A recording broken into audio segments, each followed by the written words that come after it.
olaraktan Fethiye'yi istediğimiz noktaya getireceğiz. As far as the number of the cases in Fethiye, in about a month, we are thinking and foreseeing that this will be all over soon. Haziran'dan itibaren yerli turistlerimizi, misafirlerimizi Temmuz ayı itibariyle de Temmuz ve sonrasında da dışarıdan gelecek olan misafirlerimizi dört gözle bekliyoruz. We are estimating on local Turkish guests to be hosted by us as of June and then perhaps internationally on July. Umutsuzluğa kapılmamak gerekiyor. Güzel günlere çok az zaman kaldı bulunduğumuz bölgede. Biz bunu görüyoruz. Gerçekten ışık göründü. Önümüzdeki bir ay süreç içerisinde de bir korona ile ilgili problemi buradan kökten çözeceğimize inanıyoruz. We are hopeful that this will be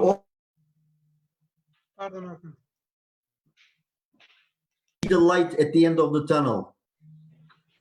Ben bütün katılımcılara çok teşekkür etmek istiyorum. Sormak istedikleri sorular varsa lütfen alabilirim soruları. I would like to thank you all participants, and then he says that he is ready to take any questions that you might need to ask him. Başkanıma ben sormak istiyorum. Başkanım, Fethiye kuşkusuz Türkiye'nin en güzel turistik destinasyonlardan bir tanesi. Hatta ben kendim sloganımı şu şekilde kullanıyorum. Ege ile Akdeniz'i buluşturan tek bölge. Evet, evet. Mr. Murtaza here declares the first question, and he directs to him by saying that Fethiye being the best resort as far as he's concerned in Turkey, and as again underlined the fact that it's a connecting point of Mediterranean and Aegean region. Fethiye sadece deniziyle, kumuyla değil, aynı zamanda doğal güzellikleriyle de çok güzel bir destinasyon. It's not only sea, sun, and the sand as far as the tourism concerned, and it has natural beauties and historical values. Belki de dünyada en az sürekli gelen müşterisi olan destinasyonlardan birisi. And Fethiye happens to be one of the regions, one of the resorts that has almost all the time constant visitors. Başkanım, şu anda inanılmaz bir şey. 100'den fazla ülkeden 800'den fazla kayıt aldık. Evet. Tur operatörlerine çoğu turizmci yurt dışından. Altta Vice President Başkan Yardımcısı var burada. PATA'nın Chairman'i var burada. Hindistan Outgoing Tur Operatörü Birliği Başkanı var. Onlara mesajın nedir kısaca? Çünkü hepsinden soru almamız mümkün değil ama onların adına ben sormuş olayım. What is your message to all the valuable partners in the collaboration that we are in collaboration with, and all the organizations such as PATA, OCHAI, and many others that we cannot really continue on counting? Just we would like to have your message to all of the participants involved here.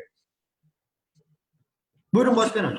Umutsuzluğa kapılmamak gerekiyor. Biraz önce de ifade ettim. Biz Fethiye'yi önümüz bir ay ve 2 ay sonraki yerli ve yabancı turistlerimizle şu an belediye olarak altyapı ve üst yapı çalışmalarıyla hazır hale getiriyoruz. Fethiye bir ay sonra turist ağırlamaya hem koronayla mücadelesini tamamlamış şekilde olacak, hem de altyapı ve üst yapı ile birlikte çalışmalarını tamamlamış ve dünyanın her kesiminden turistlerimizi ağırlayabilecek durumda olacağımızı ifade etmek istiyorum. With all the continuous efforts of infrastructure and also the preparation and precautions for hygienic purposes, Fethiye will be ready to host anyone from all around the world, including you all participants here, that within a month, let's not lose our hope that in a month we will be ready to host you all. Evet. Başkanım, teşekkür ederiz size. Arzu ederseniz diğer katılımcılarımızı, konuşmacılarımızı dinleyebilirsiniz. Çok teşekkür ederim. Sağ olun. Şey olarak, siz nasıl uygun bulursanız çok mutlu olduk geldiğinize. Çok teşekkür ediyorum. Bütün katılımcıları Fethiye davet ediyorum. We truly enjoyed his appearance on this special session, and we would like to finish this little part with him that he expects to see you all in Fethiye soon. Çok sağ olun başkanım. Ağzınıza sağlık. Çok teşekkürler. Sağ olun. Görüşmek üzere. Teşekkürler. Thank you, dear Mir. Teşekkürler Halim Bey. Teşekkürler. Çok sağ olun. Çok sağ olasın. Chris, welcome back again. Thank you. Yeah. Are you gonna do the presentation also? I am. I have a presentation I'd like to share with you, so I can put on my share screen. Does that sound good to you? Yeah. I mean, if you do a presentation, let me give them the Bob Asta, because you have some limited time. If you don't mind, because your presentation will take a while. Yeah. Okay, sure. So after his, then you can do the presentation to us. Okay, no problem. Yeah. Bob? Okay. Girmiş mi? Thank you very much, Hakan Murtaza. It's a pleasure to be here and follow the mayor this morning. Greetings from Miami and the United States. And I know a few of the things we're doing here at ASTA, the American Society of Travel Advisors, has been working closely with our government to make sure that our travel agencies and our travel partners are able to get loans and grants to get them through this crisis. And, ASTA is primarily an advocacy organization. And now we're kind of doing what we were built to do, and that is protect and defend our members financially and under US laws until we can get things going again. And, we know we have, good outbound tour numbers from the US. Our travelers spend a bit more per capita, and we're kind of hoping to get that going again. But that being said, pretty much like everywhere else, I think it's going to be more domestic travel, perhaps neighboring countries at first, Canada, the Caribbean, before we start to get back. The US airlines are reporting it may take them up to 3 years to get back to where they were at previously. So I see things, coming back incrementally. As the mayor mentioned earlier, as we get information about places that are ready and what the protocols are for travel, I think that'll help as well. As far as the global flights go, like anything else, I think it's going to be more domestic and then eventually global. Fortunately, I look at Turkish Airlines, a very strong North American network. So I'm hoping that those flights, along with the ones from Qatar and Emirates that have been able to connect the world from the US are going again soon. I think Emirates has already started, and I think they even have a COVID protocol test that's currently in process. The MICE groups meetings and tours, I think that's going to be a little bit slower. Technologies like we have with Zoom and Microsoft Teams, they've really kind of helped bring things together. But ultimately, we all know as tourism professionals, nothing beats a face-to-face meeting. Nothing beats the opportunity to sit down together, to plan, to network, and to move forward. So I don't think anything's ever going to replace that on a permanent basis. The message that I would have is the fact that, we're going to come back from this. We've had crises in the past, maybe not like this, but with every day, I think all of us are learning worldwide in how to deal with it and how to fight it. So I think coming together and understanding what the protocols are going to be and social distancing, I think will be helpful until we do have a vaccine in place. And I know a lot of people have spoken about the COVID passport, or a health passport. I have not seen anything proposed in the United States yet. I'm starting to see it around the world. I wouldn't doubt that this will be something that we may have to travel with, maybe on our phones on an electronic basis going forward. And that seems to be, what I'm hearing from around the world. So perhaps, that's the way initially we'll be traveling again. I wish I had a crystal ball, and I know we'll be back, we will be traveling, and we will recover. And if anyone has any questions or comments. Yeah, İyi bir sorun var mı? Önce speakerlardan başlayalım. Sorun var mı? Do you have any questions? Sizin var mı Yakup Bey? Çünkü herkes sesini açamadım. Dur sesin kapalı abi. I would like to thank you, the Vice President, for this nice introduction of what's going on in USA tourism industry. And I wish that, do you hear my voice? It's difficult. I'm hearing every other word. Biraz yankılı geliyor Yakup Bey. Okay. Acaba ben Let me try again then. I would like to thank you, the Vice President for ASTA, for this nice presentation introduction of what's going on in USA. USA is a very important market for the Turkish tourism industry, especially my region, Cappadocia. And we look forward to get rid of this pandemic as the world. And we wish to see the American tourists here in the future, not so very far away, as in 2 or 3 years, but hopefully next year. Thank you. We would love to be there. And as I see Cappadocia, the picture over your shoulder, I can't wait to get back there myself. You have a most beautiful and unique place anywhere in the world. Thank you. Thank you. Thank you, Bob. Bob, I have a question actually. You have members all around the world, yeah? Yes. Do you get any email or any request, for any new destination for promotions to new countries, What is your opinion also? I mean, after the corona, what will be the changes at the tourism industries, because right now 450 people online and listening to you. What is your message to everybody, not only also after, because people want to hear some also good stuff, some motivation, to understand what I mean, yeah? Absolutely. And yeah, we're definitely going to be recovering from this. And we're working daily, living in Miami where I'm at, it's kind of the center of the cruise industry. So we're looking at what the cruise lines are doing to get back in in June and July of this year. So we're finding that exciting because they're going to come back, with smaller cruises, 3 to 5 days in Europe, in the United States. And I think that's going to be a beginning. And I also think what would be important as things open up, that we get our American outbound sellers of travel out to Turkey and out to other locations to show these places are safe, so they can show their clients on social media what's being done. We were just talking about the beauty of Cappadocia, to be able to go to places like that you can't find anywhere else in the world. So that's one thing that's never going to change. People are going to want to travel. They're going to want to see aspirational, beautiful destinations. And, certainly in Turkey, you've got them with some of the most incredible sites in the world. The sand, the sun, the oceans, the historical sites. I think of Ephesus and so many amazing places that people are going to want to get back to and see. So that will never change.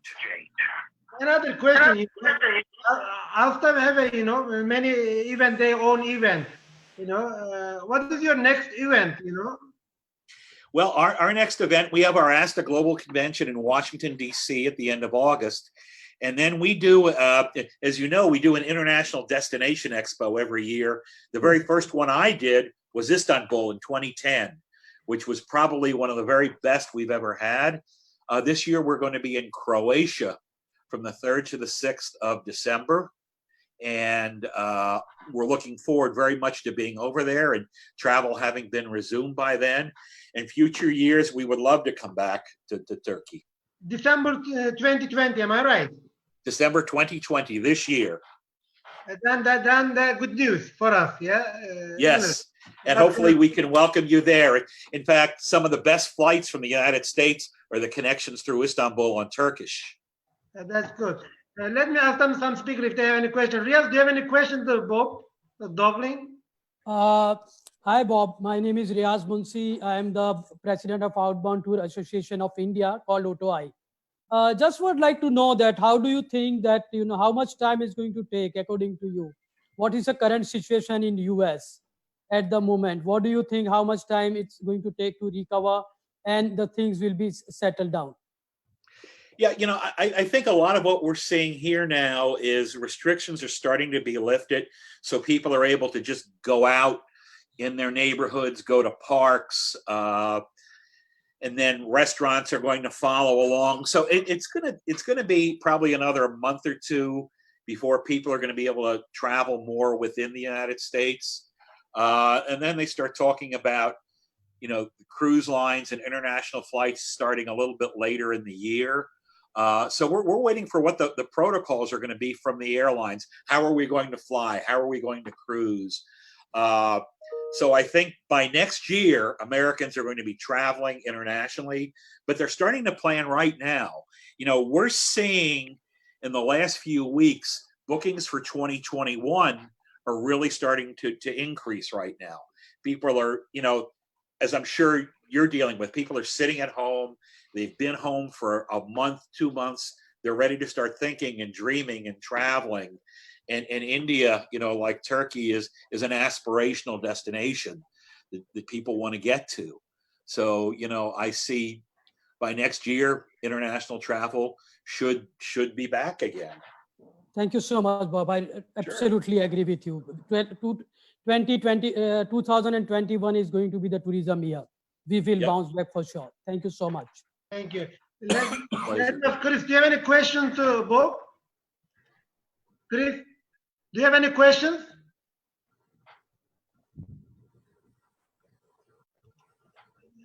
Sorry, we cannot hear you. No, I appreciate your sharing that insight with us this morning, Bob. It's greatly appreciated, and we wish you well down there in Miami. My brother-in-law's down there actually, so Okay. all the best to you and to all the members of ASTA in the USA and around the world. That and to Pat as well. Thank you very much, Chris. Thank you. When we get out of quarantine, I'll look for your brother-in-law. Okay. Sounds good. Güneş Bey, sizin bir sorunuz var mı? Merhabalar. Sesim geldi herhalde. Tamam. Hi Bob, this is Güneş. I am with the Turkish Yachting and Brokers Association. I'm the vice president. So we also used to host a lot of American guests in our yachts. So with the what do you think about the the cruises and the difference to the yachts? We think that now the cruises will have more difficult times compared to yachts, and that people will prefer more chartering a private yacht rather than joining a cruise. Thanks. Sure. Yeah, and I think we're starting to see that with home sharing as well, private airplanes. So that makes a lot of sense. You know, a yacht charter, a gullet charter, I think, you know, is going to be a smart way to go and a smart way to promote, because people are going to want, you know, family travel and small opportunities like you offer on the yachts. Okay, thanks. Abdullah Bey, bir sorunuz var mı? Senin abi kim dersin? I'd like to thank you. So hope the travel will be soon. Only thing I can add, I mean, for that, looks like the airlines also are waiting for the countries' restrictions to be lifted to plan their flights also, because some countries have restrictions. The visa issues are, as you know, in some of the destinations, visa issues will be there, how the visa will be given. So after that, I think there will be a clear picture. But what we can say now, with beginning of May, I think most of the countries, even which has lot of cases in their country, has started lifting the restrictions slowly. So we'll see I think this period should be called like post-corona with corona period. So after the adaptation of people, I think the plans will be more clear for airlines also. So thank you. Hope to see you in Istanbul soon. Thank you. Yeah, And we have also the Greek island mayor here with us, Mr. Theodoros. Kalimera. Kalispera to everyone. Good afternoon from Skiathos, a Greek island. Skiathos is a leading tourism destination in Greece. Theodoros, do you have any questions to Bob? After that we can continue speaking.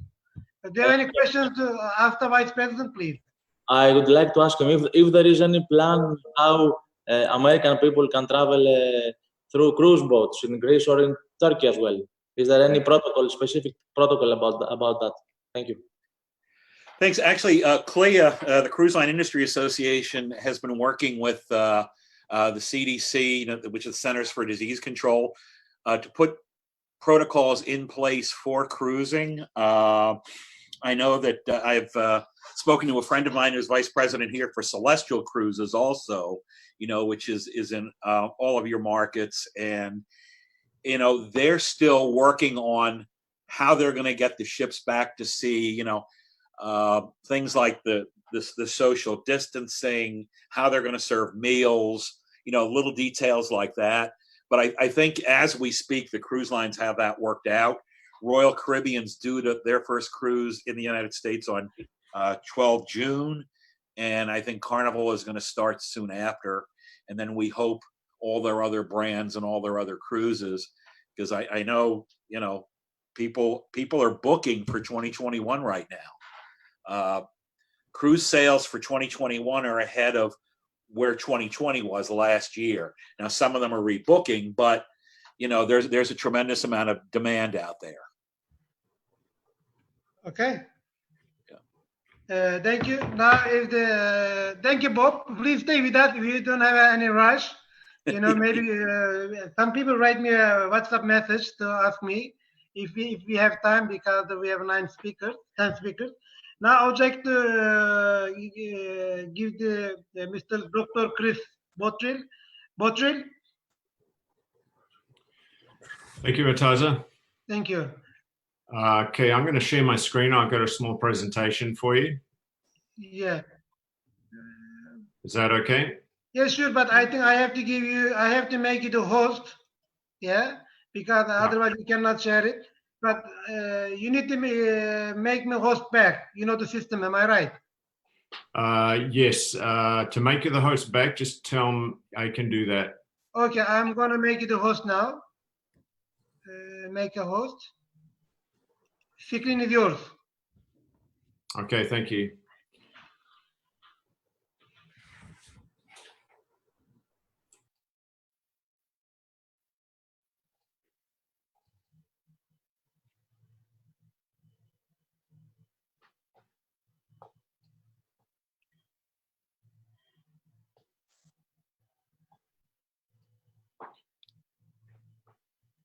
Okay, can you see the screen clearly now, Murtaza? We do. I think everybody do now. Great. Okay, so thank you for inviting me today. Appreciate this opportunity and to share this time with other leaders in the industry. It's greatly appreciated. Thank you. So you asked me to speak about motivation, and motivation is a challenging thing at this moment in time, as we all know. I thought about this a little bit, and I thought perhaps we could think about this in a different light. And so the notion I came forward with is that hindsight might be 2020. What will we look back upon after this year and think, well, was that, what did we do? What could we have done better? So I think that's really the essence of this. What I want to share is what could we have done better when we look on this year? What would we have wished we'd thought of? And what, maybe there's something that we could apply in future reference. Just a little while ago, only 7 months ago, PATA all gathered in Nur Sultan, and previously Astana in Kazakhstan, for the 2019 PATA Travel Mart. Now, we have about 1,000 industry travel professionals come to conduct business at these travel marts. You might see from the screen there, I'll show you this little arrow here. See, we span from Istanbul to San Diego. So this small meeting spot just captures a little bit about what it is like and what we're also used to. Now, Kazakhstan, if you have not had the opportunity to go there, is an absolutely beautiful place. It's got 18 million people, amazing diversity. And many of our travel professionals that have traveled extensively had not actually been there before. Just a few days, Kairat Sadvat Kasov, the vice chairman of Kazakhstan Tourism and our host of the Travel Mart, sent me a video, and I wanted to share that video with you. I thought it was very insightful. He presented the notion of an intermission. So I'm going to share with you this insightful way of capturing where we are right now. Excuse me, it's not quite where I want to go. I'll go back to the slide. There we go. Take care of yourself. Stay home. Never before has a travel clip begun with these words, and it's definitely important now. It's as important as our return to society after this intermission. Our dreams will once again lead us to uncharted territories, to new experiences and new emotions. We will become close to each other once again, and streets, parks, and cities will come alive, and we will be there. The world will be waiting for us. Travelers, explorers, discoverers, us full of bravery, curiosity, and enthusiasm. It's all ahead. But for now, just dream, wait, and take care of yourself for future adventures. Kazakhstan will be waiting for you. Now, I thought that was a very interesting video. The notion of an intermission resonated with me, and I think it's something that we all might want to think about while we're in this period of pause. A number of years ago, it was shared with me the notion that that a pause is very important to delivering a message. Of course, Mark Twain realized that sometime before, but maybe that's what we're going through right now, and that's something that we could actually think about how we could pause and reflect on where we're at and what we can do. So what has this pause done for tourism? As we all know, according to the UNWTO, 100% of global destinations now have travel restrictions. 83% of these had travel restrictions in place for 4 weeks or more as of April 20th. And at this point, as we know, no destination has lifted them, should I say.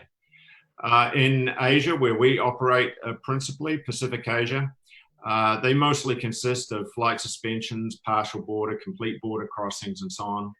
But the press, of course, is identifying this as effectively being shut down for business. Now, that's not good for people such as ourselves, which are dependent on travel for our livelihoods, all of us. How long will this last? I asked Vinup Gopal, he's one of our executive board members at PATA. He's the IATA Regional Director for Asia, on insights to the question.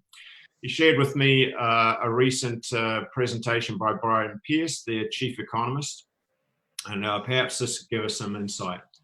We all know that international travel is at this point, or international flights are basically at a standstill. And as we know, it was around about March 17th where the domestic flights dramatically dropped.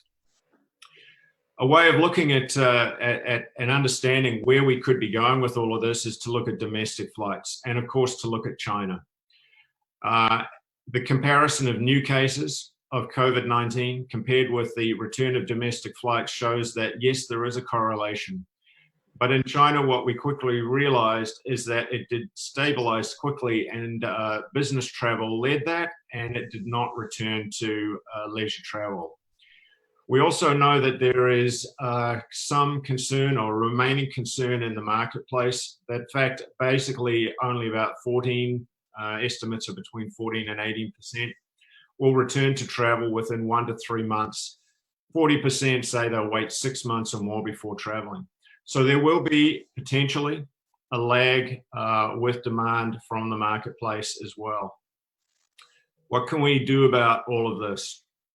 At PATA, what we've done is we've moved to try and provide information as readily and as accurately as possible on global tourism matters. We created a crisis resource center, and I just wanted to share this with you. It is open to anybody to take a look. You just simply have to go to our PATA website and connect to the Crisis Resource Center. It's meant to be a unified platform that provides up-to-date indicators from around the world. So what we do is we have government resources on this, and you can click on any one of the countries here that you may be affected by, and it will take you to the relevant information in the country about the various supports and state of aid and so on that exists within those countries. It doesn't exist in every country, but where it does exist, we've made those connections for the industry. We also have a PATA tourism recovery monitor, and what we've been able to do here is share information from Cirium, OAG, IATA, and other leading data analysis organizations such as Adana, Sojourn, Forward Keys, Dragon Trail. And we've brought in information from the World Health Organization, UNWTO, WTTC, OECD, the Airports Council, World Economic Forum, and other sources, all into this one space. What you can do is you can take a look and see what is the latest news. As you can see here are posts from April 28th, for example, the 30th of April. We've got more recent ones as well from in May. Just an example from Sojourn, for example, they've got analysis about European flights. So let's take a quick glance at that. What we can see from Sojourn is that the global flight searches have, to key European markets, as we all know, the searches have declined significantly. This data is through to April 19th.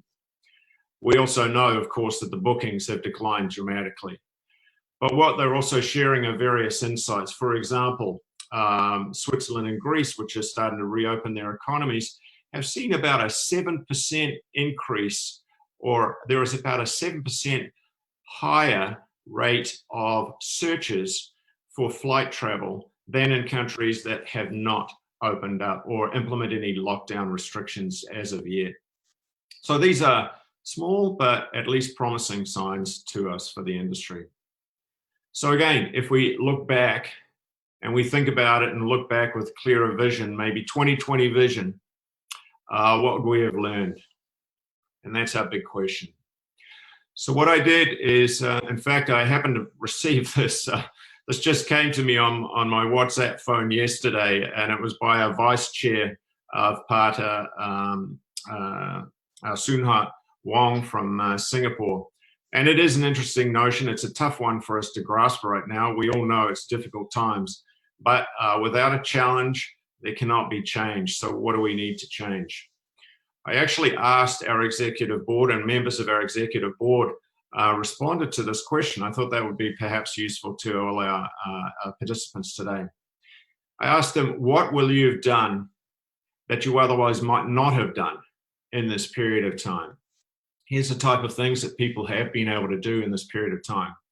Identify leadership in their organizations, understand the capacity of their staff. They've learned to adapt quickly, understand the value or worth of their worth to others. It's a rather interesting reassessment. Just how valuable are you to others within your network? Understand how to be more efficient. I think we're all appreciating that, and understand that how to build better processes.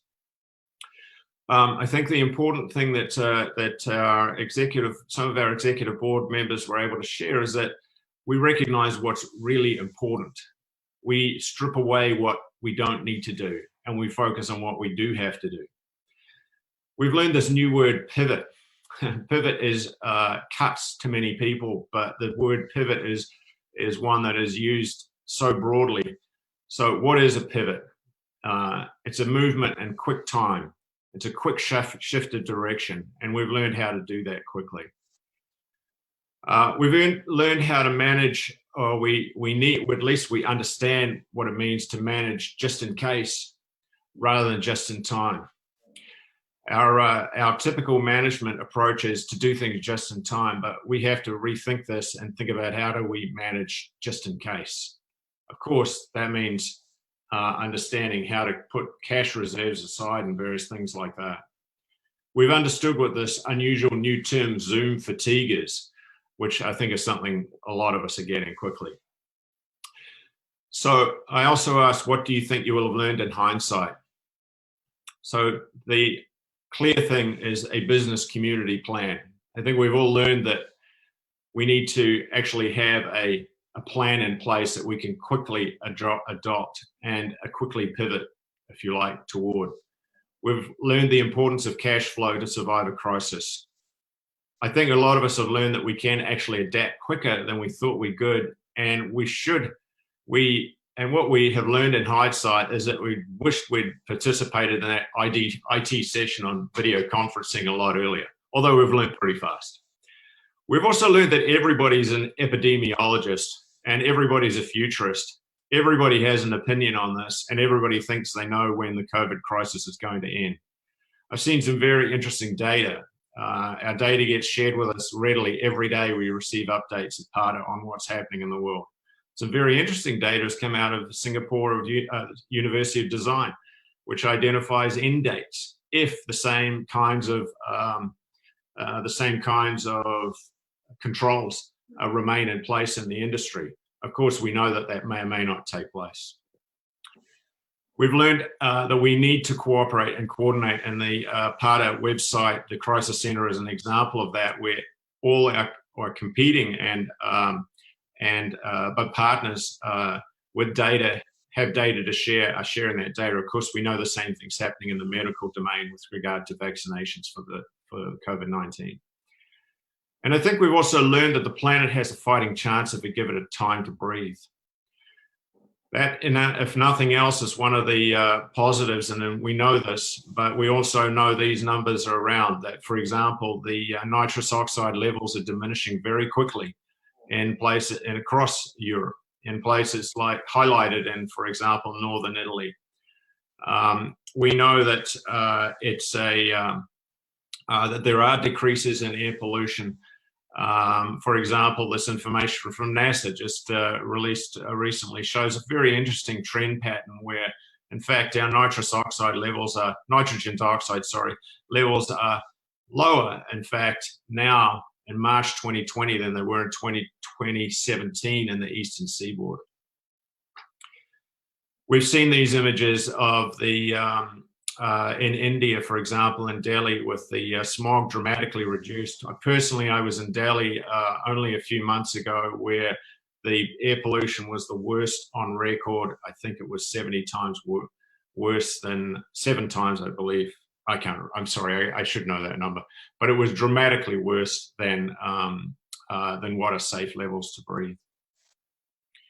We've seen these images of returns of wildlife to urban spaces, and it doesn't take us long to remember that over-tourism was one of our biggest concerns only a short while ago, along with climate change. And we need to remain mindful that these are concerns for the industry, and that there are shifts that are there that are causing us concern in the sector. This happens to be the Rockefeller Center in New York. I don't know if you've seen Home Alone 2, where Kevin McAllister finds his mum and he's all by himself. No, that's not actually what it's like. It's a lot more like this on a night before Christmas. So if we think about this, I don't know if you've had a chance to see this, but there is a really delightful, interesting, insightful, makes you think, viral video going around at the web at the moment. I think it was released about 3 days ago. It's got about 4 million hits already. It's called The Great Realization. It's by Tom Foolery. I encourage you to take a look. I think it asks and it presents the question of, if we see the world in 2020 in hindsight with 2020 vision, would we do it differently? I was inspired to address that theme looking at this short clip. We're not being Pollyannic here. We're also taking a look at the fact that, you know, we have an interesting time in our lives where we probably should just stop and take a look. We have that opportunity to do that. We need to make it better. Our industry is amazing. We love it. We love providing this kind of experience to all our guests of exploring and discovering. We like being part of that. We've dedicated our lives to it. But we also need to think about whether or not we can do it better. If somebody says they know when this is going to end, we don't know when it's going to end. We do know what the indicators are, and we do need to look at the indicators. And what I invite you to do is look at the Crisis Resource Center at PARTA and look for yourself and try and appreciate where we're going. Domestic will come back, that's correct. And we need to work together to try and secure the safety of our industry for the future. So thank you for that. And I'll go back to the screen for you, Murtaza.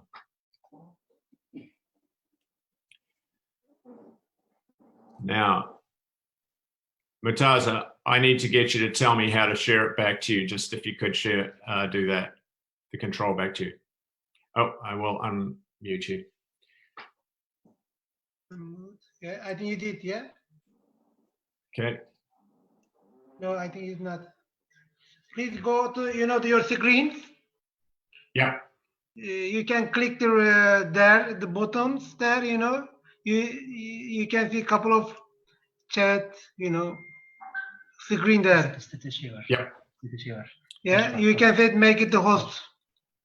To the chat? You need to click my picture actually, not your picture. Okay. Yeah, you need to click my picture and make it the host. Okay. You did? Thank you. Thank you, Okay. Murtaza. Please stay here, because I like to ask them. Some people are already waiting, and people may have questions. Please wait. Sure. A second, please. A lot of people also waiting to be login. You're now host admin. Yes, some people waiting. Okay. Riyaz, do you have any questions, Chris? Chris, I just wanted to know that are you planning a 2021 PATA Travel Mart right now, or you are planning to postpone, or you are going to continue? And if it is yes, what changes are you going to implement? Thank you. Yes, we currently have our 2020 Travel Mart scheduled for September in Leshan in China. We have not changed the plans for that at this point in time, but we are in constant dialogue with our hosts in Leshan and the province of Sichuan. So at this point in time, we hope that our Travel Mart will continue, and that's the plans that we're working on at the moment. We did need to move our PATA annual summit from this year to next year, which is in Ras Al Khaimah, and will be in April in Ras Al Khaimah in UAE next year. Thank you. Mr. Ibabi, do you have any questions to Chris? Yeah, actually, I do. Hi, Chris. This is Ayub. I'd like to ask a question about the trend in regards to meeting sizes in the future. As the world has started experiencing the ease and the convenience of Zoom-like meeting platforms, do you think that the sizes of the meetings or number of meetings in the future are going to shrink because people will try to make use of this digital platform, so it would impact the physical meetings? Thank you. Thank you. Yeah, that's a really interesting question. Of course, we wish we all had the crystal ball we could gaze into. We do know that we've all become very, very adept at Zoom meetings very, very quickly. The only thing I could share with you at this point in time really is that we're looking at data and looking at surveys and so on that will give us some kind of indication. I want to be, Murtaza asked me to be motivational. I want to be motivational, but I also want to be a realist as well. And I want us to think about, to prepare as best we can. There is evidence out there. There are indicators that that there will be less desire to participate in international gatherings, at least in the short term. However, we also know that tourism is resilient, that it is that person-to-person connection which makes our industry. It is what our industry is. And we do know that after previous patterns, unfortunately, as we know with 9/11, travel patterns returned within almost 3 months of the crisis. In that case, so therefore, we do know that these are situations where travel will return. However, there are indications that there will be some hesitation and reluctance to be a participant in an international meeting. So we have to think about what can we do differently: virtual meetings, virtual travel fairs, and various approaches like that. And those of us that are in this business are looking at all these options right now. We hope and we expect that people will want to interact. That's what we do. And we want that to continue. But we also need to adapt to our new reality and the capacities that people have discovered. Mr. Abdullah, do you have a question to Dr. Chris? Yes, thank you. At the same time, as you know, I am PATA Nepal chapter executive board member. So nice to see you, Mr. Chris. So at this point, I would like to ask you some questions, especially in Asia Pacific region. As you know, there are developed countries, less developed countries. For their tourism sectors, what will be the measurements which will be advised by PATA? Will PATA assist them to be resilient again in this situation? So are you planning to implement some kind of rules or regulations? Because, you know, the most important part will be convincing the people to travel with all these standards. So will PATA play an active role on that? Maybe I can ask that. Thank you. Thank you, Abdullah. Appreciate the question, and nice to see you as well. PATA is not a regulatory body, so we would not and we cannot suggest rules and regulations. But we are an advocacy and we are a support network, and our job is to build business for our members, but also to provide insight to trends and to share information. So what we fully intend to do is to continue working on our Crisis Resource Center tourism recovery monitors, which are new components of our business, and we are looking to create packages to help the sector recover. That is going to be one of our primary objectives.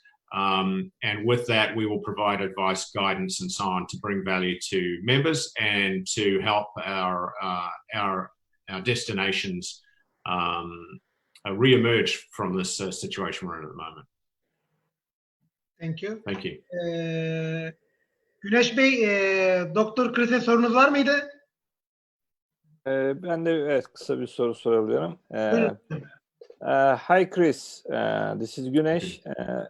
I like to understand your view on the costing for the travel industry, because now with the measures, etc., once it will be running again, I think for any operation, any kind of operation, from airlines to land transfer or hotels, yachts, whatever, the costing will be different than before. So with the people also reluctant to travel, how do you see the margins for our industry in future? Thanks. Thank you, Janice. Appreciate the question. I must say to you, I am not any better position to predict that than you or our partners are, with the exception, of course, that the market will determine. We do not have a sense yet what that demand is going to be. We can look at the initial patterns, and but moods shift and moods change. As soon as the capacity to travel is there, we know that there is a pent-up demand to travel. I mentioned about that in China, the return to domestic travel was largely business, and it did not increase for those couple of weeks. More recent reports suggest that there has been increases in domestic travel, especially around the May long weekend or May weekend celebrations and various other things. So there are signs that people want to travel. The demand will be there, but to actually estimate costing at this point in time would be too early to predict. It's a demand-driven situation. I think it's important for us to observe what's happening in the marketplace and with our traditional, or what we've become used to as our providers. There are a lot of changes, for example, in OTAs right now. There's investments in some, there's pulling back in others. There's major changes, investments in the airlines at the moment as well. So it is very difficult for us. Warren Buffett, for a company, for example, Berkshire Hathaway, just reported some major selling of shares in the US travel industry just recently. There's so many shifts right now. It's so difficult for us to predict. And I think we just have to bear in mind that the market will determine, and that's where we're going to know a bit more in due course. I'm sorry I can't be more specific and clear on that. Thank you, Chris. Yakup Bey, sizin sorunuz var mıydı? Dr. Chris'e. Yes, I have a question to Mr. Chris. Thank you for the presentation. So the first country which Turkey implemented a flight ban was to People's Republic of China. And the expectations here in Turkey is that we expect the flight ban, the first country to unban the flight ban is to be China. Do you agree with this, Mr. Chris? Very interesting question, Jakub.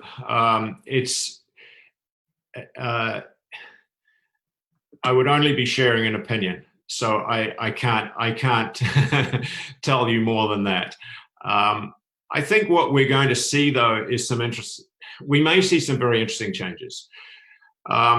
New Zealand, for example, as you probably tell from my accent, I'm a New Zealander. I live in Canada. I work around the world, part of bases in Bangkok.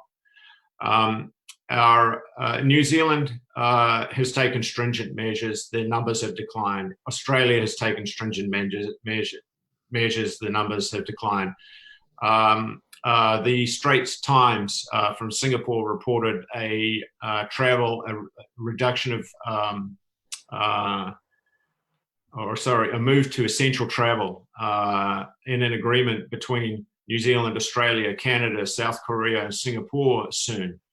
So we might see some clusters like that. That's one way of looking at this. And so it is important to look at what's happening in the different countries, and we may see a different pattern emerge. It's a little early to tell, but that's an interesting outcome there. And there are some discussions about facilitating more regional clustering of travel. So could China be the first? Yes, it's entirely possible, but I think we are all in the phase of waiting to see what the rebound on COVID-19 might be as a result of opening up the economy. So that's where our eyes need to be focused in the short term. Thank you, Chris. Thank you. Toderos, our Greek mayors. Do you have any question to Dr. Chris, please? Thank you very much for your presentation, Mr. Podrick. I would like to ask how the regulations will work from when we have countries at different stages of the infection curve. Will be the same for everyone? Will have differences? Thank you. Thank you, Theodoros. Again, it is an interesting question. I think it's important for us in the sector to be cognizant of the trends and the patterns within each country, so that we can see where the likely shift is going to be. The bigger question is, will people have confidence to travel until we have a vaccine, an effective vaccine or treatment in place? And it's those confidence levels that are also very interesting for us to look at. There is some data out there right now, as I shared with you in one slide, about some of the confidence levels. So my suggestion would only be to continue looking at the trends, looking at which countries are seemingly on the downward side of that spiral, but also watching this reopening the economy and seeing whether we see further spikes. As I mentioned before, there's some very interesting data out there from organizations such as the Singapore University of Design, which which has modeled a whole range of different cases where we're actually seeing the increases in COVID-19 cases and seeing the tailing off. And then they have simply overlaid those models into different country cases. So when you look at that kind of information, you start to get insights as to which countries might be first. But there are just too many variables. There's the status of the local economy. There's the demand in the local economy from business owners for opening up. There is simply the medical patterns, the health patterns that are occurring. So those are the variables that we're all looking at carefully at the moment. If I can share anything, I would share the website, the PARTA website. We're trying to track this sort of information, share it, put it into one place. So that's something that I hope we can be as useful to the industry. But that's where we're at in all of these situations. Thank you. Chris, I think Nina have a question. By the way, if anybody have a question, you know, everybody knows my WhatsApp number. I just closed the chat here. They can WhatsApp me, then I'll bring it back. Nina, please. Okay, Mortaza, thank you very much. And thank you for the nice presentation. We were talking about the regulations. I have one question. Because we start to still talking about the regulations and everybody want to know that nobody will be infected, yes? So I think everybody will agree with this. So do you think that the new way of the traveling will be to wearing the mask and the people, because some countries, they are asking to wear the mask. So do you believe that of all the groups and all the people around the world, they will start to wear the mask? Because we had some questions here before we were talking, you know, that I am the person who had like the questions about the COVID passports and everything. But now I start to see that a lot of countries, they are asking to start to wear the masks. What do you think about this? Thanks for the question, Nina. You know, this is a medical question. There is a lot of debate about the mask and the use of the mask. In Canada, we've had daily questions on our news, our countrywide news channel. They have a question and answer session, and it's there's so many questions asking about the mask and the value of using the mask. I am not qualified to answer that question. I'm sorry, but we do know that and I know you're not asking me that question, but you're asking the question, will that become part of the standard, I think? Is that what you're suggesting? My question is, okay, my question was for the reason that, for example, in this week and previous week, we could see some videos from some as well airlines companies, and they were sharing that the information that it will be necessary to wear the mask. And I want to just understand how it will be the tourism after, because it will be really necessary to give the feeling to the people that nobody will be infected, you know. And this is my question, how to do it, because I heard about these regionals. For example, in the European Union, Croatia started to talk about the regional tourism, you know, about some blocks. But I'm still like, you know, thinking like how to do it, how to travel, because some boat company, they said as well that in close, you know, in close place to wear the mask and system looking what to do, you know, because you can see that we have the information about the COVID passports after they said no, after first tested, after no tested, after PCR tests are better, and everything is, you know. So there are a lot of information, and still there are information changes. So that's why it's my question, because I try to understand how to make the tourism to be safe, and this is still my questions. Yeah, it's a really good question, Nina, and I think we would all love to the answer to that. What we do know is that physical distancing is the one practice, and hygiene are the critical practices. And if we can figure out how to accomplish that within our operations, that's at least step one. Sorry that I stop you, but this is my last question. Sorry, you know, I like the question. Okay, give it Mortaza next time. Thank you. Next time, the last question. So, thank you. No, I wish we had an answer for you. Only thing I would suggest is keep looking at the site, and we'll see if we can I address had one that. other question, but I understand it. Thank you, Dr. Murtaza. Let's go. Stay here, some more time, because we have some other speakers too. Mr. Zeynel, do you have any questions to Dr. Chris? Hi, Chris. I would like to ask you, did you think in a few years, for example, in 2-3 years, it's going to be a choice about countries which has more or less cases for the holiday makers? Yes, Zeno, is your question do you think people will be attracted to countries with less cases? Yeah. Yeah. I think people will be attracted to countries which they can access safely, that they can, that they know are operating in an effective and safe way. To speak to Nina's point a few moments ago, I think that countries that people will be attracted to proactive destinations. How we do this and how we each of us share information is really the key thing here. There's nothing proprietary in this situation.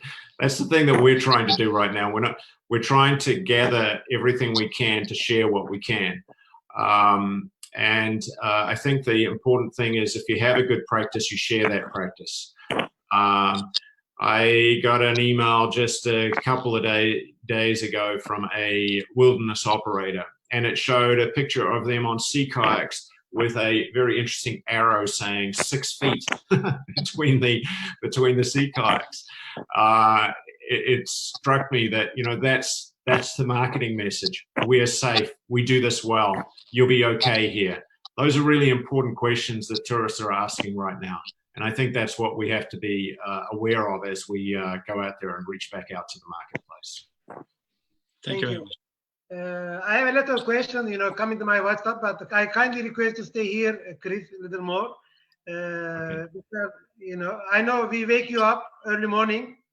Sorry for that. Okay. I'm awake now. Thank you. Now, Riyaz Monshi, my Indian brother, I know him also personally very well. Riyaz? Yeah, thank you so much, Murtaza, for having me here on this forum. Thank you. Good evening, all the district speakers from India and all my friends across the globe. All of us are going through the, challenging time. We are still on an unsettling time when we don't know how long it's going to recover. I would like to start by saying that tough time does not last long. Tough people do. I'm going to give you the perspective of India side, the current scenario and post-COVID scenario.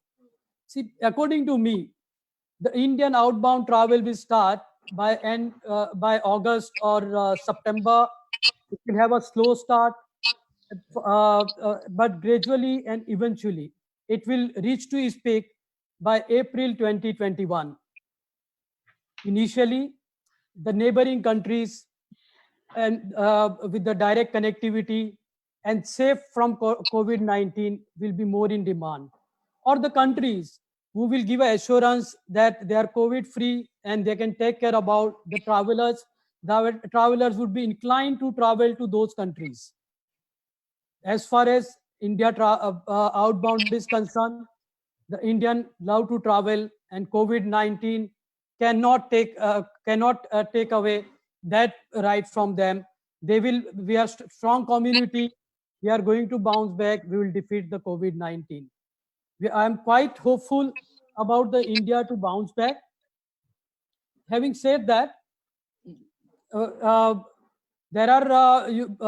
said that, I would like to emphasize that right now it's very important for all of us to have a positive state of mind.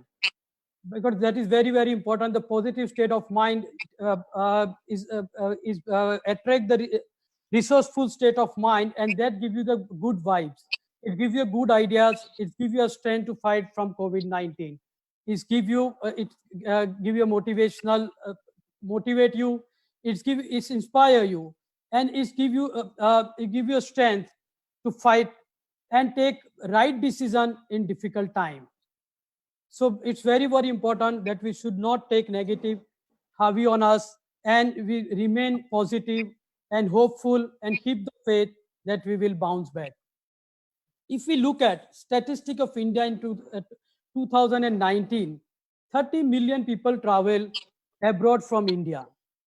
And I'm optimistic that by 2021, we will surpass that number, provided the vaccine is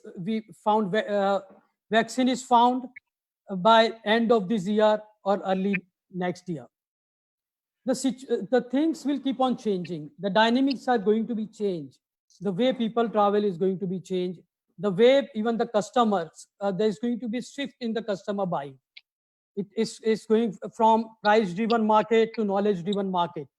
The people like us, the professionals, will need to have a up-to-date information. We all have to work collectively and closely with each other. We have, including airline, hotel, tourism board, and all other stakeholders, and to have more information with us so that we can share that information. The customers will be now shift from going on their own to they would like to buy their holidays from the trusted and travel advisor or the company they can trust upon, because scenario is going to be changed. We need to give a lot of information to them. The immigrations formalities are going to change. Visa regulations are going to be changed. So it's very, very important to be updated and to have first-hand information about the immigration of exit and entry. All the countries might have a different rules and regulation. It's not going to be uniform. As far, it's not going to be the uniform at all. What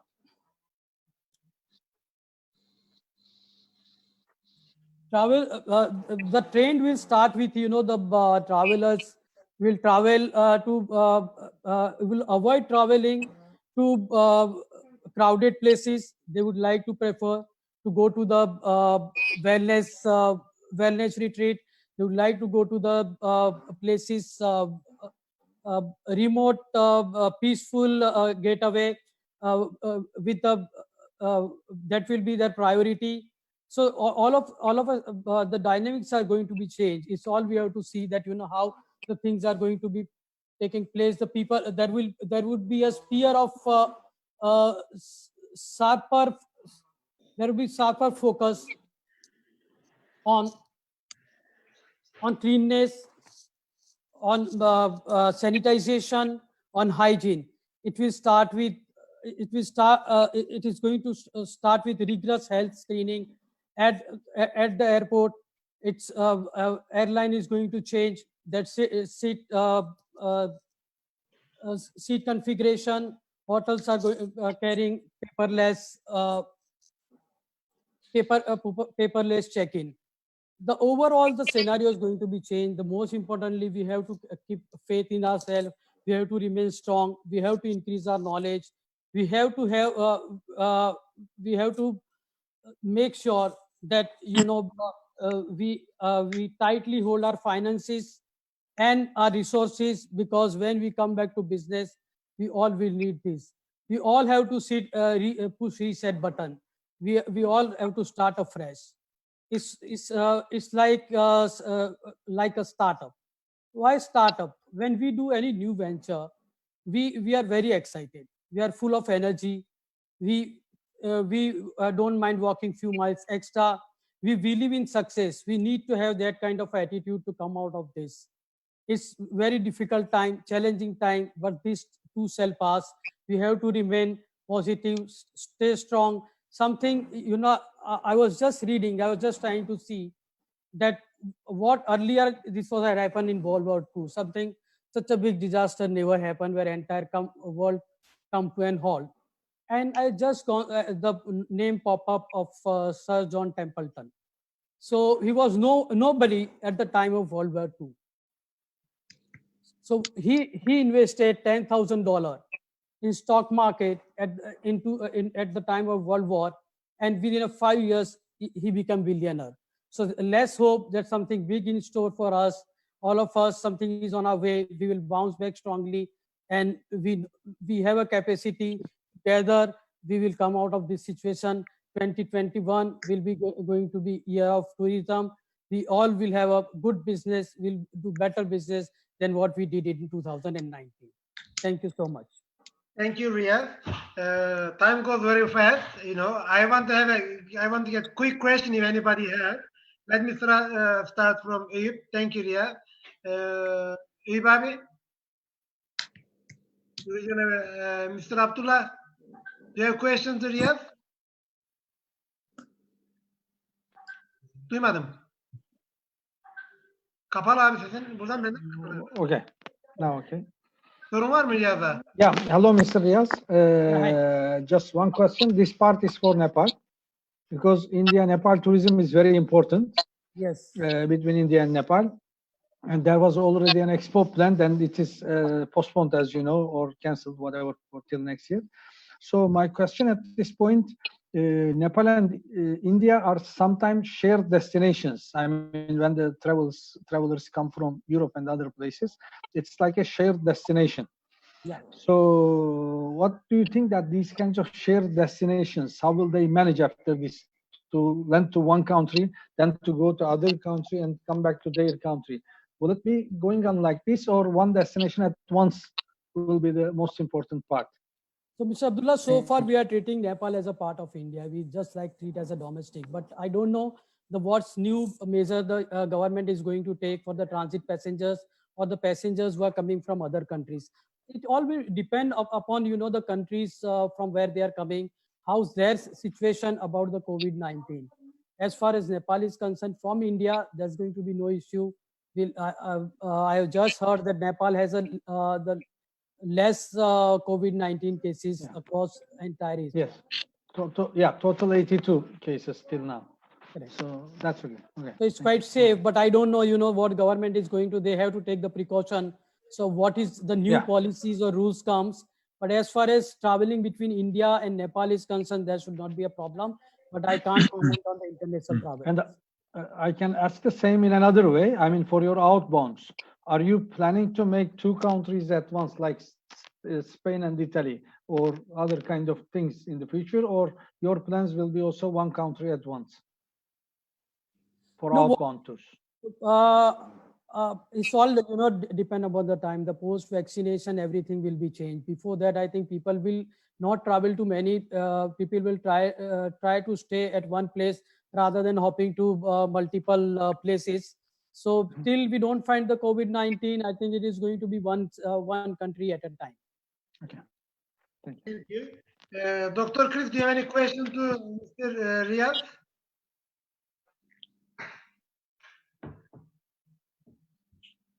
Your voice is off. Yeah. Okay, thank you, Riaz. You know what, Riaz made a really important point about that it is a time for us to look positively. And certainly that is something that I share, we all share. The point, and I just wanted to share that the point I was making is that we have an opportunity now, and the opportunity is to actually think about what we can do and how we can do it better. And that's the essence of my message. But I do want to share with you, Riaz, that I also share the need to be positive and optimistic, and that's actually what will drive us forward in this situation. And it's a message that we can share to government and to others, that as an industry we are ready and we are responsible and we're ready. We are able to move forward quickly on providing the kind of safe experiences that the marketplace will be looking for.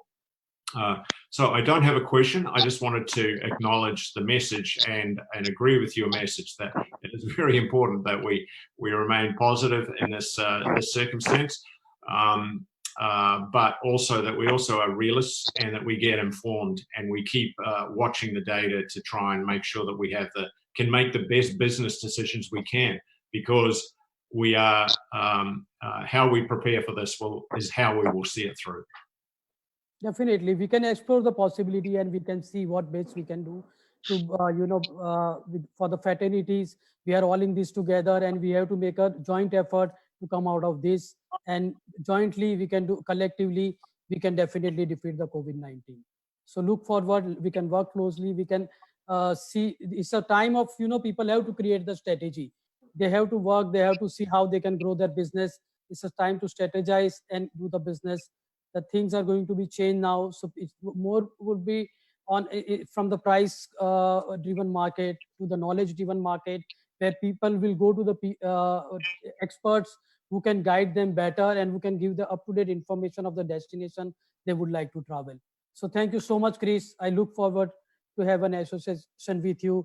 We can see how we can work together and talk to the government or create a platform where we can assure both the government and to the traveler as well that these are the destinations which are safe to travel. Thank you. Thanks, Riyaz. Güneş Bey, bir sorunuz var mıydı Riyaz'a? Sorum yok. I just want to thank Riyaz for his nice motivational speech. Thank you. Thank you so much. Venel Bey? Teşekkür ederim. Yok herhangi bir sorun. Yakup Bey, sizin sorunuz var mıydı? Benden mi kapalı, sizden mi kapalı abi? Now I can say. I would like to thank Mr. Riyaz for his inspiring speech. The Indian market is very important for my region, Cappadocia, and we look forward to see more Indian tourists, as he stated, by starting end of August, beginning of September. And thank you. Thank you. Thank you so much. We look forward. I think that Turkey is also, we have a direct connection and Turkey has tackled the situation very well. So people will be keen to travel. We just have to give them assurance from the tourism side that Turkey is safe to travel. And I'm sure the people will start traveling to Turkey, and Cappadocia is always in top of their mind. So, thank you. Thank you so much. Thank you. Mr. Riyaz, very optimistic point of view. Thank you very much for your very interesting speech. I have no question. Thank you. Thank you. Yakup Bey, Turkey Hotel Federation. By the way, Riyaz, thank you very much. Please stay here. I have a lot of questions I'm receiving on my WhatsApp. Thank you so much. Thank you, Murtuza, for giving me an opportunity. Yeah, thank you so much. Thank you. Yakup Bey. Mr. Murtaza, thank you for inviting me to this webinar. I'm very happy to be here. I am here to represent Turofet, which is the Turkish Hotelier Federation. I'm the vice president of Turofet. Also, I'm the president of Cappadocia Hotelier Association, CAPTIT. In Turofet, we have 3,000 members all around Turkey. We're the biggest hotel organization in Turkey. Also, Cappadocia Hotel Association has 100 members, and we're the biggest tourism organization in Cappadocia. I see that we have almost 400 people attending this webinar from all around the country, from all around the world, and I'm happy to make a small speech of what's going on in Turkey, in my region, and in general. I can say that as most of the world, we are also suffering from COVID as a people, and the tourism has gone down, almost down to zero. Very few hotels are open, mostly city hotels. I can say that in Cappadocia, maybe 5 or 6 hotels are open at the moment. Unfortunately, it's very difficult to find an open hotel. But you have to see the future. In 2019, Cappadocia had its golden year, thanks to tourists from India, China, Taiwan, domestic tourists. We had a very, very good year in 2019. And as you know, Cappadocia is a region mostly for cultural tourism. But lately, people are coming to Cappadocia not only for the cultural reason, but also for the hotel ballooning. We are the hotel ballooning capital of the world, we say, because in every day, if the weather permits, we have 150 balloons up in the air every day, which is a commercial flight. These are commercial flights every day up in the air. And of course, people are coming all around the world to see the landscape from above. Well, as you know, Turkey is famous for its hospitality. We say that the Turkish hospitality is a very important thing, and we are very proud of it. And we are smiling people, our staff are smiling, we're always helpful. And this is what we have. Of course, we have the nice sun, sand, the natural beauties, history. But the most important asset of Turkish tourism, in my mind, is the Turkish hospitality we have, especially among our staff. Our staff is very well trained. Starting from the 1950s, 60s, we are all in tourism business, especially in Cappadocia. And of course, this pandemic of COVID-19 has struck us all. For example, the hotel I'm in at the moment, the hotel I own at the moment, is open since 1989. We did not even close it in the crisis in Middle East, like the Gulf War or other stuff. But first time in history, this hotel is closed at the moment because thinking of our health issues with the staff. Also, there is no business. We don't want to, put anybody in any risk. But in order to eliminate the risk, what are we doing? I can tell you about this. Together with the Turkish Ministry of Culture and Tourism and other, for example, the Agricultural Ministry, the Health Ministry, right now there is a commission working very hard to implement what we called a Corona certificate, we call it. Corona certificate. Maybe people from Turkey are well known to it, but the government is trying to implement rules for hotels in order to get this certificate. They are very strict, I can say. The first draft was out last week. It had 244 points which had to be made by the hotels in order to. Of course, this was too much, and now we're trying to make it less. But by this, we are trying to give the tourists coming to Turkey, coming to a Corona certificate hotel, to feel more safe. Of course, we cannot guarantee that 100% everything will be go smooth, but we will do all necessary precautions in order to prevent this outbreak. And right now, the hotels in my region, especially, we were the first ones, maybe in Turkey, to suffer from this pandemic, because I told Mr. Chris that the first country that we implemented travel ban of Turkey was China, and it came to the same time as the Chinese New Year. And after New China, the South Korea, we had the travel ban, and it came on. Now it's very silent here. It's very beautiful, actually, and we are recovering from the busy year we had last year. But we are motivated more than ever to host tourists, especially from all around the world. And all hotels are making their renovations. They're taking their the precautions to implement this certificate. And I hope that I agree with, I'm sorry, I forgot the name, the previous speaker from India, that the tourism in Cappadocia in Turkey will start first with domestic tourism, and by the end of August, beginning of September, we will start to have foreign tourists from all around the world. But I expect first Chinese tourists, then South Korean tourists, and then Indian tourists to come to here. And they're more than welcome. And thank you. I won't talk very much because also it's Ramadan here and we're fasting. 1 hour left for the opening. So I would like to give more speech to the other speakers also. And if there are any questions, I will be very happy to answer. Anybody have question? Everybody's, voice open. Riyad, do you have any questions to him? No, thank you so much. Thank you. Ibabi, Mr. Reed? No? Abdullah Bey? Dr. Chris? Do you have any questions to him? Not questions, but just also appreciation for the innovative approach that you've taken there, Jakob, with the you called it a Corona certificate, yes. Yeah.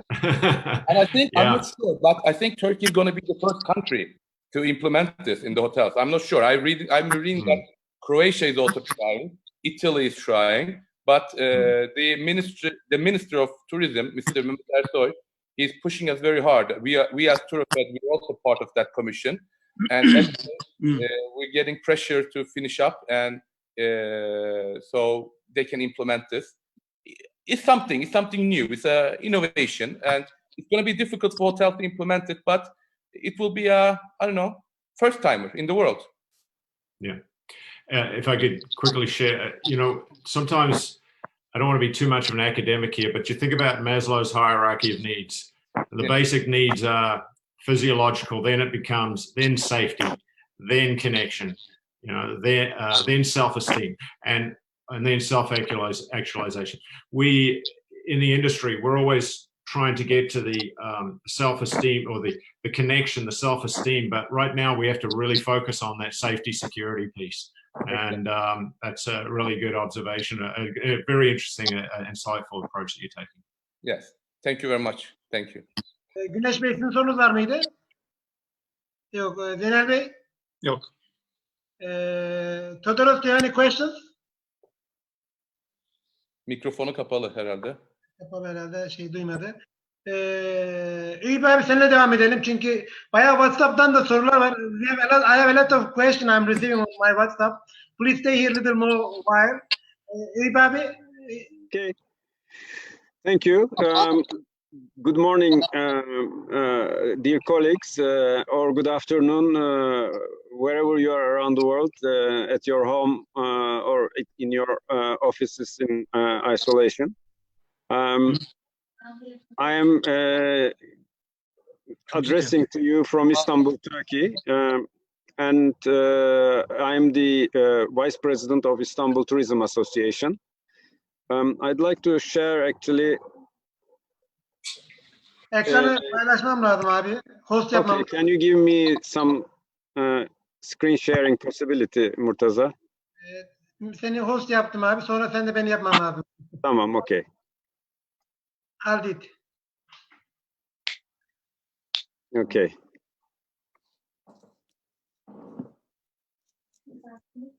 Here we go.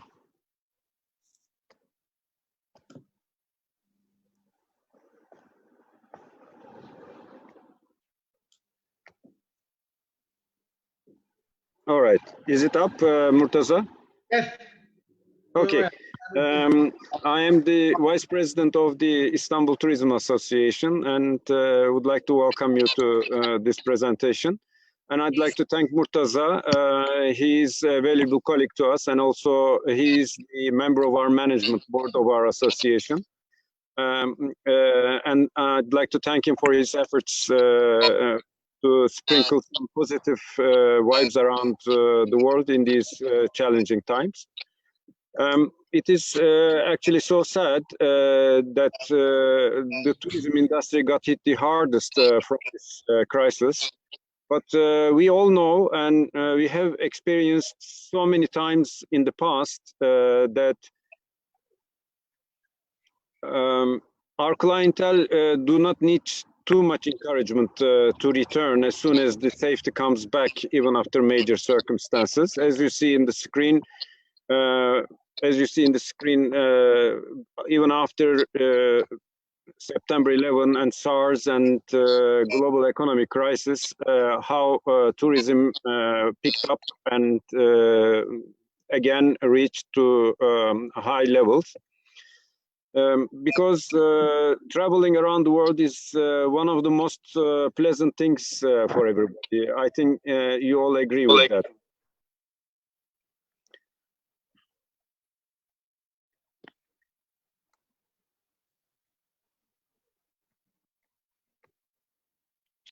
Just 1 second, please. Okay. So with the first glimpse of some positive news, we should be ready to assist our clients again and try to lay in front of them new unique experiences, new programs. We all know that unique experiences is the trend of today in the travel world. And being an ambassador of Istanbul, I'm proud to say that this city is truly unique in that regard. As you all know, this is the only city in the world settled on 2 continents, Europe and Asia, and it has been the capital of the late 3 empires, Eastern Rome, Byzantine, and Ottoman, and it is also at the final point of the ancient Silk Road. People visiting this city feel this mosaic in every direction: heritage, architecture, food, shopping, entertainment, and the way of life. This city of 3,000 years of history offers is the very meaning of unique experiences. So every year, MasterCard puts together its Global Destination Cities Index, which ranks 200 cities around the world based on how popular they are with tourists. The survey not only takes into consideration the visitor numbers and the travel spending data, but also predicts where people will be visiting within the following year. For this year, obviously it's not relevant anymore, but according to the company's 2019 index, Istanbul has been the 8th most popular city of the world by the foreign travelers, right after the 7th New York City, as you see on the screen. So we are confident that as soon as the world returns to its course back again, we will even climb higher in this ladder, and we look forward to welcoming you and your guests too in this exciting city. Thank you very much, and hope we all keep very much high spirit, and I wish you all very safe, healthy, and prosperous future days ahead. Thank you.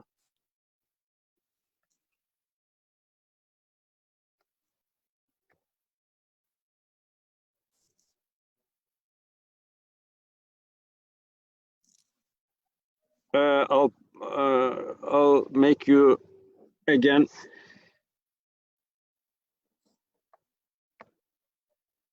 Okay. Murtaza. Abi ekranı kapatman lazım. Okay. Halen senin ekranın abi. Beni host yapmadın. Önce stop screen yapsana yukarıda.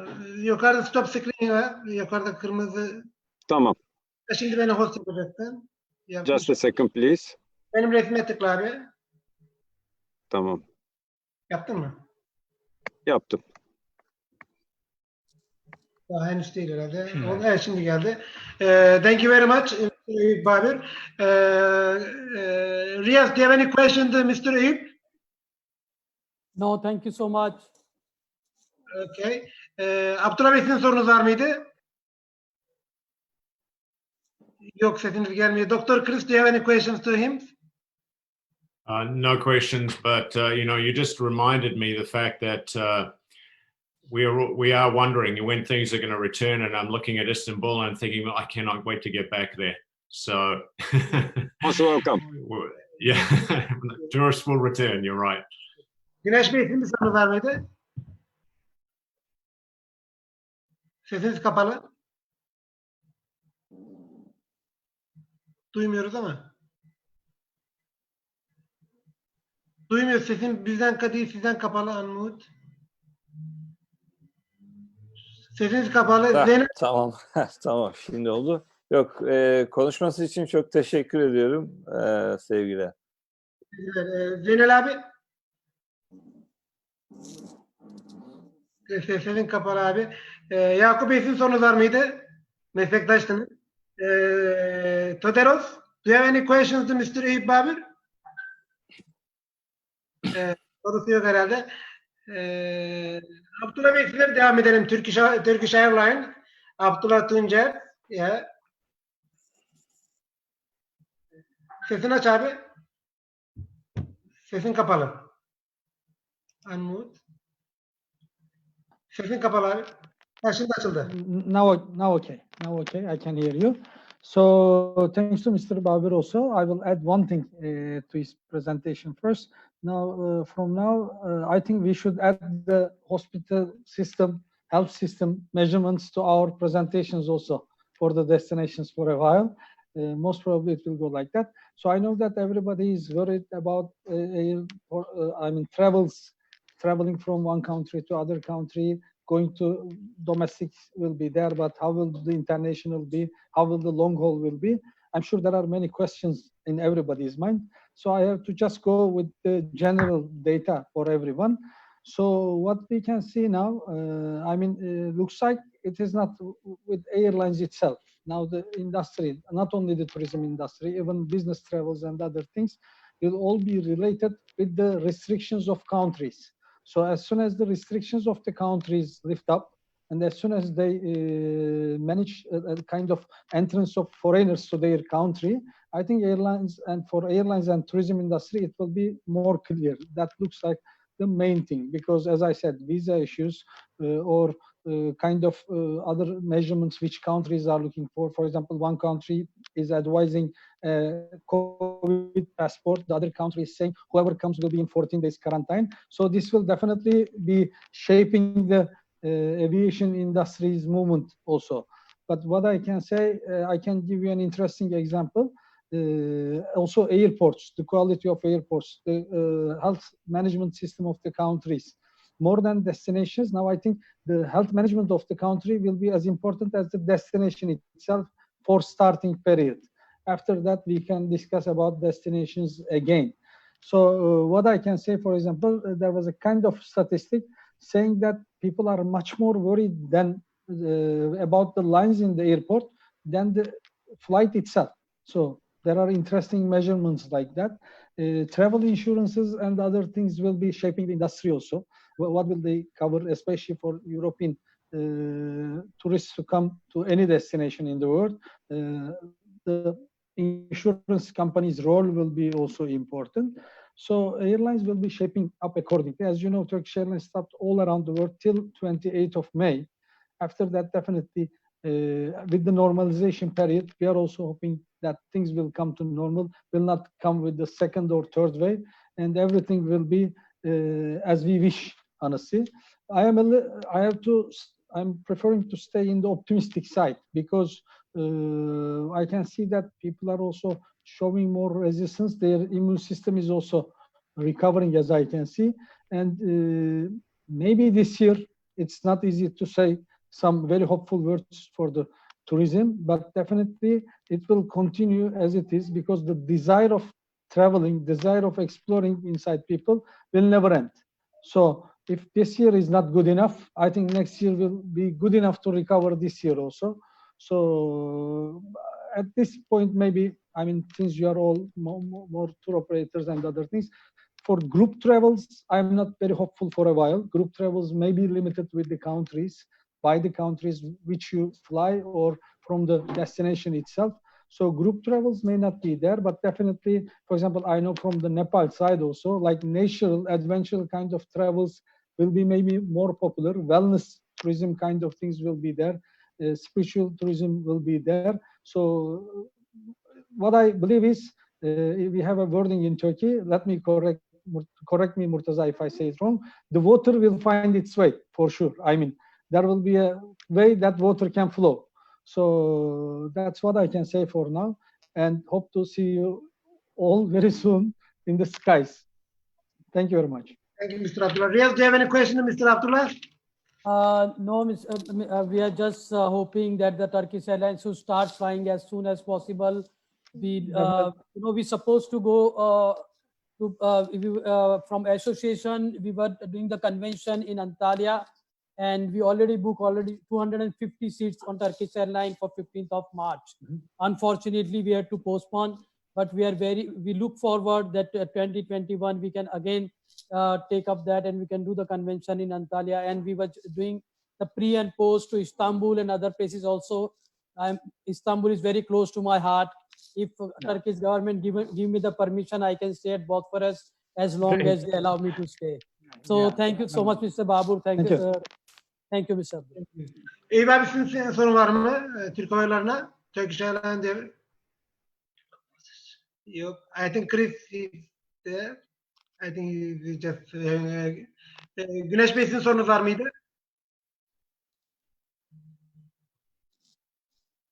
Yok. Sesiniz gitti ama. Zeynel Bey.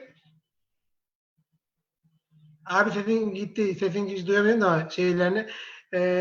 Yakup Bey sizin var mı sorunuz? Güneş Bey sizinle devam edelim. Lütfen.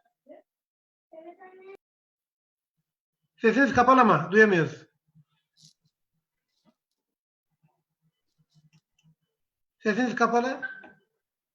Tamam, şimdi sizden herhalde kapandı. Okay, hello everybody. I'm here on behalf of TIBA, which is the Turkish Yachting and Brokers Association. And we represent the commercial yachting sector in Turkey. I mean, a big part of it. Within us, our members are mainly yacht companies, yacht owners, agents who market yacht charters, as well as brokers and service companies.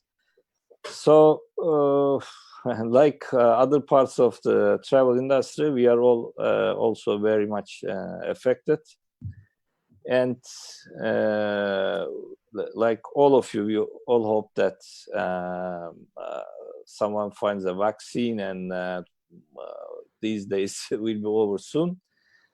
So coming to our sector, I mean, in Turkey, for those who don't know, the main operational area for the yachts are in the southwest. I mean, very roughly, we can say between Çeşme to Antalya.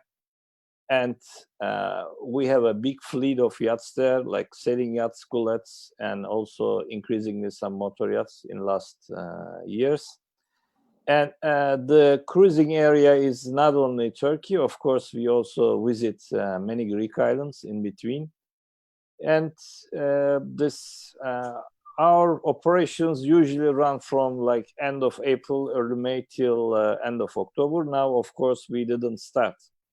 And in our sector, we try to postpone to later, I mean, current bookings and also coming bookings to later on dates or for next year, hoping that things will go will turn normal in future. And then with the yachts, of course, a very big part of our fleet and our operations are for private groups. I mean, that means like smaller groups, like 8, 10 people, 12 people. And these are usually family groups or like groups, like group of friends who know each other. So that gives us some confidence, like that we can do the operations because the guests actually know themselves. So on our part, we are working on the also kind of a protocol to disinfect the yachts and the operations, as well as like how to do checks with testing with the crew and the guests, because then after embarkation, everyone is in nature, and it's a kind of a holiday where you can stay remote of all the people. I mean, you don't need actually to visit a port. I mean, it depends on your preferences, and these days, of course, it will certainly affect our operations, but we think that there is still some hope for us. And we try to, in the yachts, as I said, because it's a closed group, the yacht owners will check very much their crew for health. And then once the flights are open, I mean, of course, we all depend on that. We think that we can design a safe operation as much as we can do. I mean, what I can say else, I mean, as this meeting is gone, I think quite a lot. is that for us as a group of people, I mean, it is important.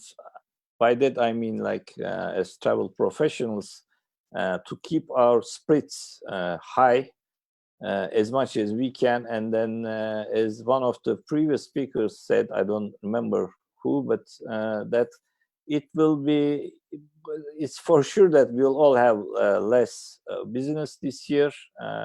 But as long as the world can beat this virus, we will have much better days for next year. Thank you. I just want to keep it short. Thank you, Ganesh Bhai. Riyaz, do you have any question to Mr. Ganesh? Yeah, Mr. Raisun, as you know, all of us know that the cruise and yacht industry is going to be the last to recover. What do you plan? How do you, what measure you are going to take? How you are going to attract the travelers? Because it's very important that, you know, you have to give a message to them that they are safe and secured if you are hiring the yacht from you. So what measure, it's not like a question, it's just a suggestion that what measure you are going to take and how do you see the market to bounce back and how soon? Okay, I mean, what we think is, first of all, the yachting is a bit, actually pretty much different than cruise, just in terms of numbers. The yachts we charter is mainly for private groups. That means like a family group or group of friends who know each other. So that brings a safety in itself. On our part, like very roughly, the trips are usually 1 week. I mean, the charter periods are usually 1 week. So for us, we are talking with various companies to do a very good disinfection after one group leaves. A second measure is that I mean, the yachts always have a permanent crew, like it's 3-4 people or 5 or 6, I mean, depending on the size. So we keep a track of all their health situation and do a check.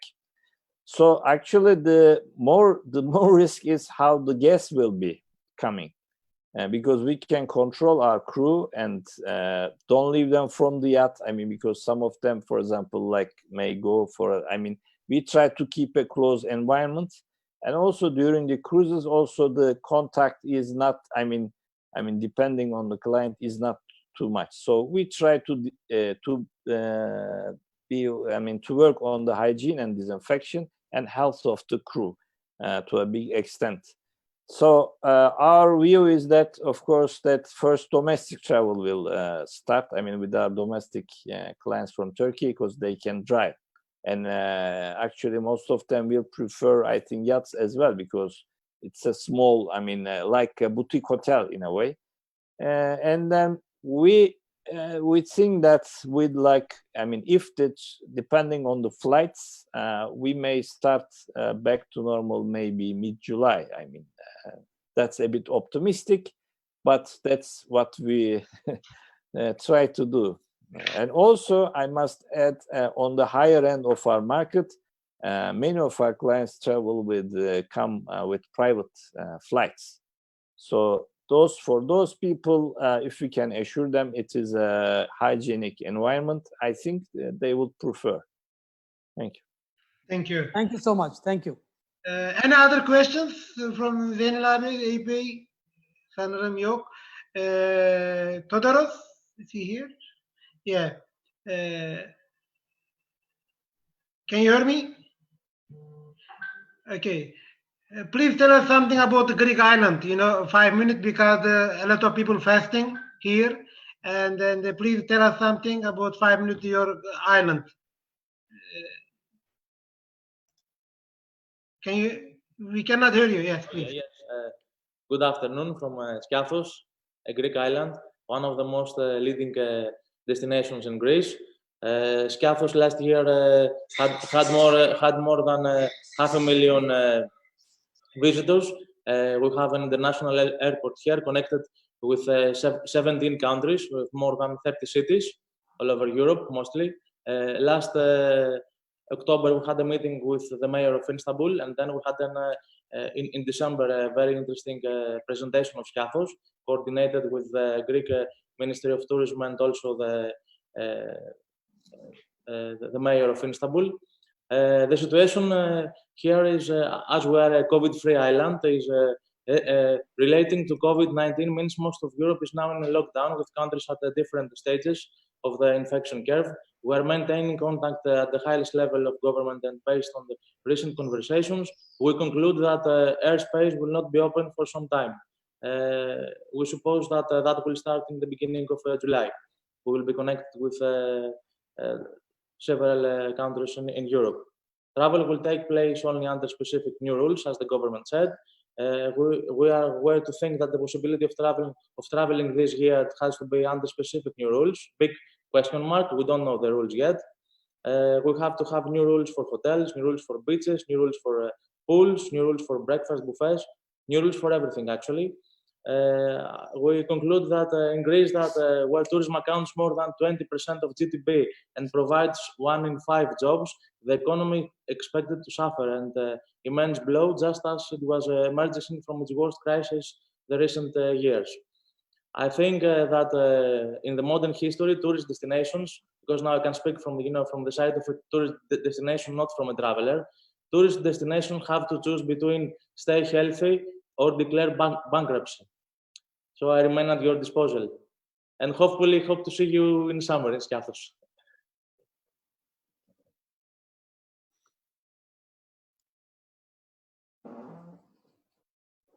Murtaza, unmute yourself. You have to unmute. Sorry, Mr. Zeynel. Abi, Zeynel abi. Evet, duyuyor musun beni? Yes, please. Todorov, we will get the question later on after him, please. Okay, stay here. Buyur abi. Hello to everyone. Very valuable participants from many countries of the world attend this online meetings. 773 agents and tourism professionals from 100 countries attend the last meeting. These results show that you are doing very successful work, Mr. Murtaza. Thank you very much again. Thank you. I am joining this online meeting from Bodrum, Turkey. Probably many of you know about the Bodrum. Some of you don't know don't have information about the Bodrum. So before my COVID speech, I would like to give you some information about the Bodrum and Bodrum Peninsula. Bodrum is one of the world's leading holiday and entertainment centers. It is a magnificent paradise that I regularly visit every year with the world's most popular movie stars, artists, businessmen, and families. Bodrum generates over $2 billion with 200 hotels and 9,000 beds. The host of the Halikarnassus Mausoleum, which is regarded as the 7th wonder of the world. Bodrum Cruise Port, available on World Cruise Line charts, and many of mega cruise ship visit Bodrum every year. Also with Bodrum, Yalakavak, and Turgut Reis marinas, it houses 1,875 yachts every year. Bodrum promises an incredible trip with its blue bays and 65 blue flag beaches.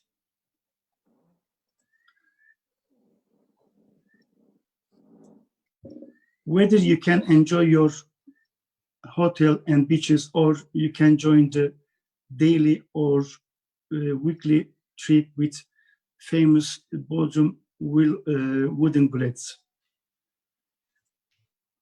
My speech about the COVID-19 and what we done to be ready for accepted guests to our hotels. With the COVID-19 being seen in China and turning into epidemic, our country's health ministers took very urgent measures. The process has been controlled much better than many countries in the world. The spread of the epidemic was prevented by Bodrum mayors and the Turkish Ministry of the Health.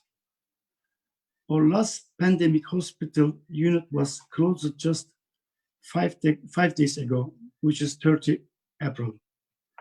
There are no any cases in the Bodrum Peninsula at the moment. According to the decision of our government, our hotel will start to season 2020 from 1st June. Our hotel have completed preparation for COVID-19.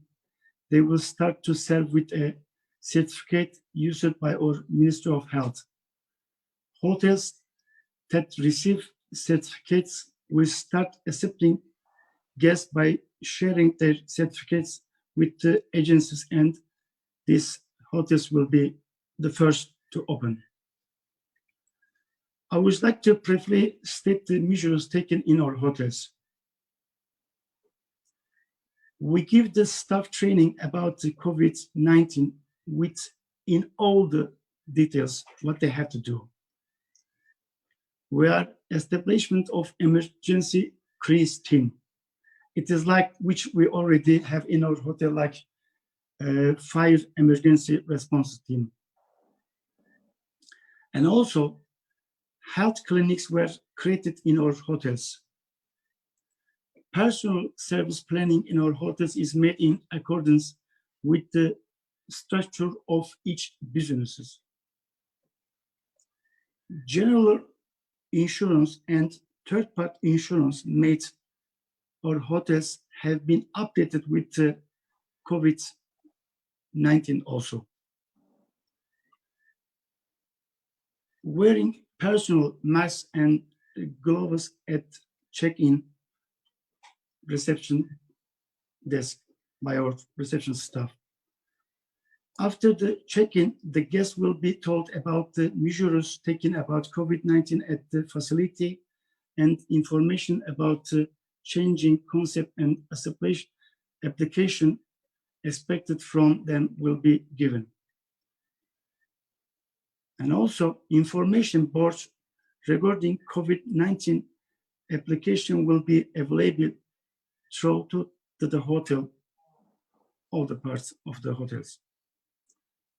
The service staff will provide service according to social distance by using masks and gloves. Some of our hotels go to the set menu by the removing buffets, but also some of our hotels will cover the open buffets with glass and prevent them from being used and ensure that they are served by the staff. Some food, such as salads, fruits, desserts, are packaged to prevent hand contact, like kind of the takeaway.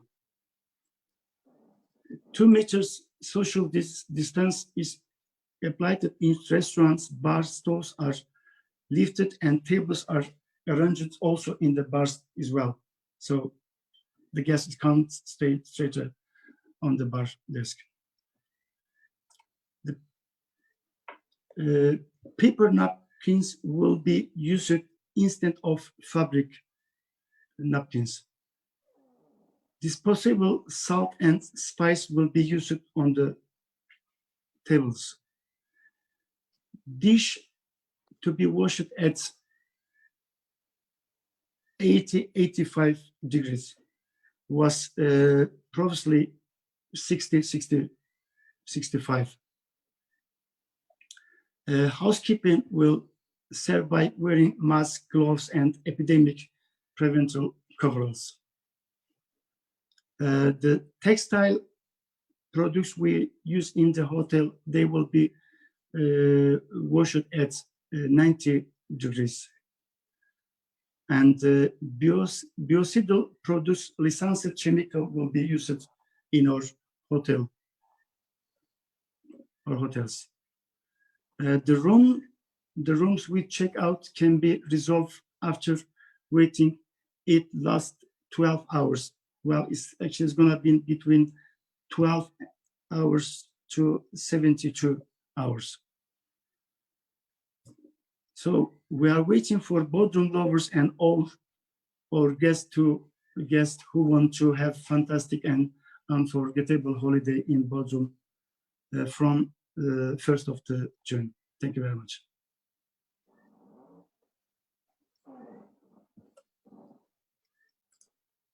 Murtuza, unmute. Murtuza, you have to unmute. I keep forgetting.